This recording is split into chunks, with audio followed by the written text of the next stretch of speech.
So students, in this lecture we are going to see what is progressive wave. Or actually in last lecture I have already explained what is progressive wave. So it is a wave which is traveling continuously in the same direction is called as progressive wave. ठीक है, ऐसी wave जो कि अपना direction नहीं change कर रही है, मतलब कंटिन्यूसली फॉरवर्ड डायरेक्शन में दी हुई डायरेक्शन में ये आगे की तरफ प्रोग्रेस हो रही है. Such type of wave is called as progressive wave. And one more thing, this progressive wave is basically mechanical wave. Okay, for propagation of which material medium is necessary. Okay, so progressive wave ऐसी wave है जिसके लिए material medium हम लोगों को जरूरी होता है. Such type of waves are called as progressive wave. अब जबकि हम लोग वेव की बात कर रहे हैं, so there are some terms which are attached with the term wave. So कुछ टर्म्स हम लोग पहले यहाँ पर देख लेते हैं. First of all, amplitude of the wave. Okay, and we have already learn all this terms. So amplitude, it is denoted by A. Amplitude of the wave, so basically it is nothing but it is the maximum displacement of the particle from its mean position. ठीक है, suppose अगर देखो मैं wave consider कर रही हूँ, if it is a wave. Okay, so here this is the mean position of the particle. Okay, particle यहाँ पर अगर है तो ये जो रहेगी, this is the mean position, this is the maximum displacement. तो पार्टिकल देखो यहाँ से मीन पोजीशन से मैक्सिमम कितना जा रहा है, उसका डिस्प्लेसमेंट मैक्सिमम कितना हो रहा है, ज्यादा से ज्यादा वो किस हद तक का जा रहा है, that value is called as its amplitude. तो ये इतना जो डिस्टेंस रहेगा, this distance is called as amplitude of the particle और amplitude of the wave. Okay, so amplitude as being a distance, so its unit will be metre. ठीक है, क्योंकि ये डिस्टेंस है इसलिए यूनिट इसकी मीटर होगी, और अगर मीटर है then its dimension will be L1. Dimension L1. Okay, so it is amplitude. और one more thing, that is wavelength of the wave. Wavelength, it is denoted by lambda. Okay, so wavelength, it is the distance between crest and trough. ठीक है, अगर देखो हम लोग एक wave, यही wave अगर कंसिडर कर रहे हैं, so distance between crest and trough, और you can say one crest and one trough form one wave. ठीक है, तो यहां से लेकर ये देखो, ये क्रेस्ट का पोर्शन है, इट इज ट्रफ. ठीक है, तो ये क्रेस्ट से लेकर ये ट्रफ का ये इतना जो पोर्शन है, this is equal to one wave, और its distance is equal to lambda. यहां से यहां तक का जो डिस्टेंस रहेगा, this is equal to lambda. और we can say that distance between consecutive crest और कॉन्सिक्यूटिव ट्रफ, मतलब अगर ये क्रेस्ट का पोर्शन में ये वाला पोर्शन ले रही हूँ, और यहाँ से अगर मैं ये पोर्शन यहाँ से अगर चूज कर रही हूँ, so distance between these crest is called as one wavelength और लैम्डा. तो distance between crest and trough, और we can say distance between consecutive crest और consecutive trough is also called as wavelength. अभी as being length, its unit will be metre and its dimension will be L1. Now, frequency of the particle. So, it is the number of vibrations per unit time. Okay, number of vibration of the particle per unit time is called as frequency of the wave, and it is noted by N.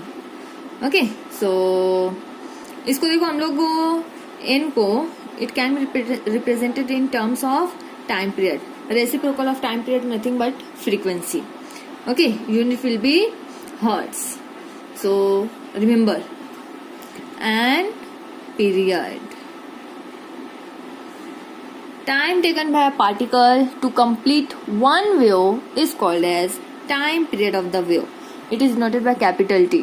ठीक है, so देखो यहाँ पे एक complete wave, मतलब ये crest से लेकर ये इतना पूरा ट्रफ, ये इतना पोर्शन कंप्लीट करने के लिए, एक वेव बनाने के लिए पार्टिकल को कितना टाइम लग रहा है, that time is called as time period, and it is denoted by capital T. As time है इसलिए इसकी यूनिट होगी second. Okay, so its unit will be second, और डायमेंशन क्या होगा इसका, T1. So all these terms are related with wave, amplitude, wavelength, frequency, period. Remember all these terms. Now we have to see characteristics of progressive wave. Characteristics of progressive wave. Progressive wave, ठीक है। Progressive wave के हम लोग को characteristics देखना है कि क्या कैरेक्टरिस्टिक्स हैं। So first characteristic will be each particle perform same type of vibration, ठीक है। Each particle of the medium will perform same type of vibration. अब इसका मतलब क्या हो रहा है? सो सपोज अगर हम लोग देखो यहाँ पे कोई वेव इस तरीके से कंसिडर कर रहे हैं, सो यहाँ पे मीडियम के जितने भी पार्टिकल हैं, ईच पार्टिकल विल परफॉर्म एक सेम टाइप ऑफ वाइब्रेशन, और वो वाइब्रेशन लोग कंसिडर कर सकते हैं SHM। इससे पहले वाले चैप्टर में जो हम लोगों का ऑसिलेशन चैप्टर है, उसमें आप लोगों ने देखा होगा what is SHM, simple harmonic motion. Okay, so basically ये जो पीरियोडिक मोशन होती है, अगर एक पार्टिकल हम लोगों का SHM परफॉर्म कर रहा है, ठीक है, सपोज मैं यहाँ पे कोई पार्टिकल कंसिडर की हूँ जो इस तरीके से अप एंड डाउन इस तरीके से अपनी मोशन कंप्लीट कर रहा है, इसका मतलब है मीडियम का हर particle same type of motion perform करेगा। मीडियम का हर जो पार्टिकल है, इसका वाइब्रेशन का सेंस सेम होगा, लाइक दिस, ठीक है। यहाँ का पार्टिकल लो इस तरीके से अप एंड डाउन इस तरीके की मोशन परफॉर्म करेगा, मतलब अपनी मेन पोजीशन से एक्सट्रीम पोजीशन पर जाता है, एक्सट्रीम पोजीशन से रिटर्न आता है अपनी मेन पोजीशन पर। Such type of vibrations are called as SHM।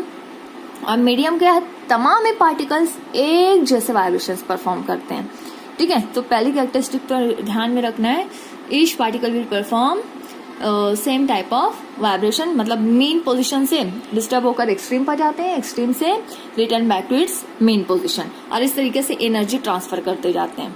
So this is the first characteristic. और property, you can say property also, properties of progressive, ठीक है। कैरेक्टरिस्टिक्स कहो या प्रॉपर्टी कहो आप उसको। Now next, all the particle vibrate with same amplitude, same period and same frequency।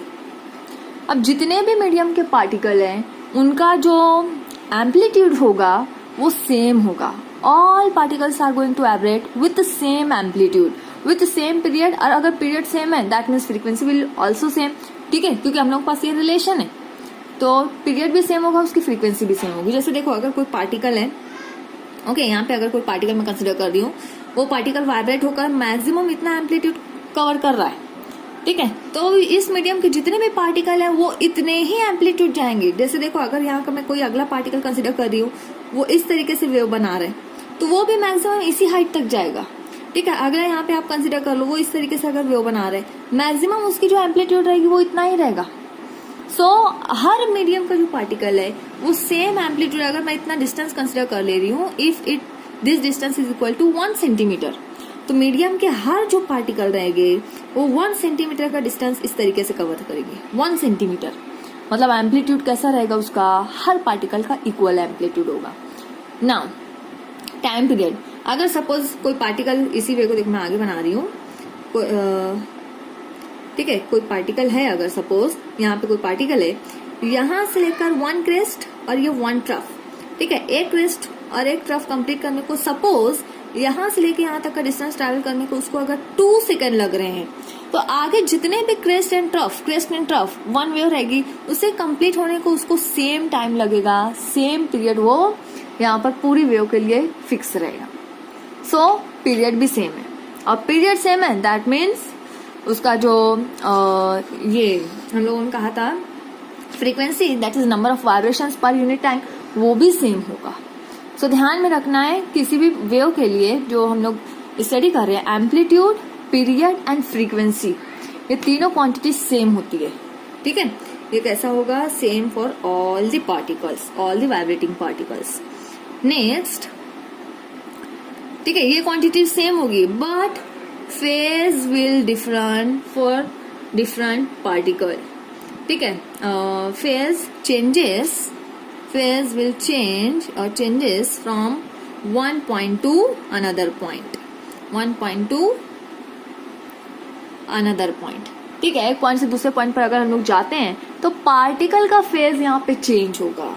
अब change of phase का मतलब क्या है, देखो अगर मैं कोई इस तरीके से वेव कंसिडर कर रही हूँ, कोई पार्टिकल अभी यहाँ पे मीन पोजीशन पे, मतलब उसने अभी कोई डिस्प्लेसमेंट कवर ही नहीं किया है, तो उसका फेज कितना होगा? 0 पर है ना। अगर पार्टिकल मैं यहाँ का कंसिडर कर रही हूँ, पार्टिकल अभी यहाँ पे, तो उसका फेज कितना होगा? फेज विल बी π/2 और वी कैन से 90 डिग्री। अगेन वो यहाँ पे आ रहे, दैट मीन्स यहाँ पे फेज होगा 180 और यू कैन से पाई। ठीक है, अगर यहाँ पे आ गया फेज डिफरेंस उसका कितना हो जाएगा? 360 डिग्री का।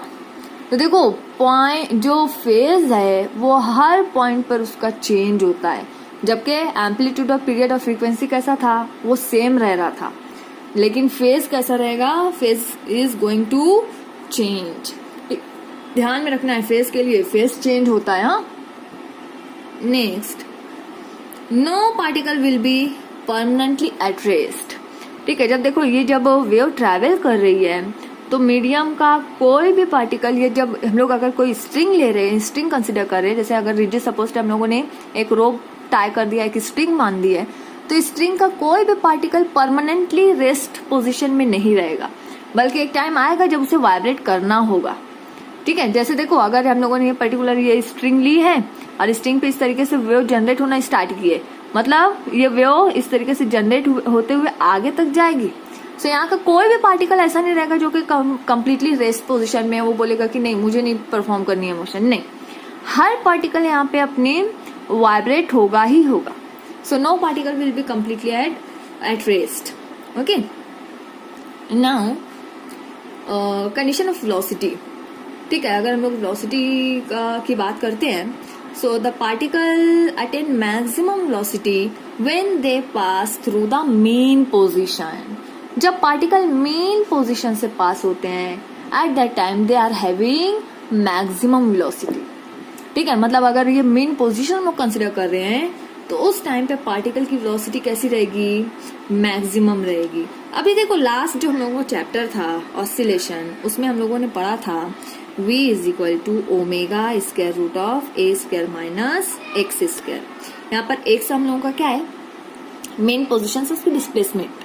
अब अगर मेन पोजीशन पे पार्टिकल है, मतलब for mean position x is equal to 0। ठीक है, सो यहाँ पे देखो x की वैल्यू अगर आप लोग 0 रखोगे तो ये हो जाएगा v is equal to omega square root a square, ये तो 0 हो गया, और इसी को हम लोग लिखेंगे a omega. This is v max, maximum velocity. तो मैक्सिमम वेलोसिटी पार्टिकल की कहाँ पर आ रही है? जब वो मेन पोजीशन पे। अगर एक्सट्रीम पोजीशन पर जाएगा तो वो कितनी हो जाएगी? एक्सट्रीम पोजीशन पे तो x is equal to a ले लेते हैं, एम्पलीट्यूड के बराबर।